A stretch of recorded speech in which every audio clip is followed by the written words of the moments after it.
సాక్ష్యం చెప్పండి అని మైక్ ఇస్తే చాలు. ఏ ఇంటి దగ్గర గృహ కూడికి పెట్టినా ఇల్లు కట్టుకున్నామండి, పొలం కొనుక్కున్నామండి, పెళ్లి చేసుకున్నామండి, డబ్బులు వచ్చినాయండి, బంగారం కొనుక్కున్నాం, వెండు. ఇదేనా? ఇంతేనా? ఇంకేం ఉండవేమో. అంటే ఇదంతా దేనికి బలం వచ్చినట్టు? ఇల్లు ఆత్మక శరీరానిక, బంగారం ఆత్మక శరీరానిక, భూములు ఆత్మక శరీరానిక. మరి ఇంకేంటి? ఇవన్నీ దేనికి చెప్పావు నువ్వు సాక్ష్యం ఇప్పుడు? మరి ఆత్మకి ఎప్పుడు చెప్తావు? మా బాహ్య పురుషుడు దినదినము కృషించిపోతున్నాను, నా ఆంతర్య పురుషుడు దినదినము ఏమవుతున్నాడు? అది కదా పౌలు గారు ఇచ్చిన సాక్ష్యం. పౌలు ఇచ్చిన సాక్ష్యం అది.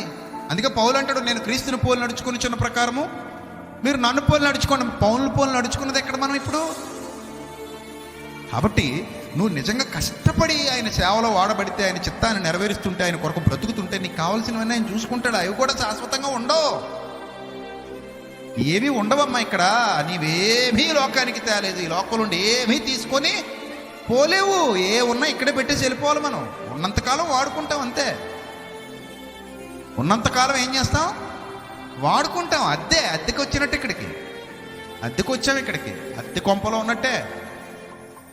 ఏది నీది కాదు, ఏది నాది కాదు, మన సొంతమైనది ఏది ఉండదు ఇక్కడ. మన శరీరంలో ఆత్మ నిలిచి ఉన్నంత వరకే నాది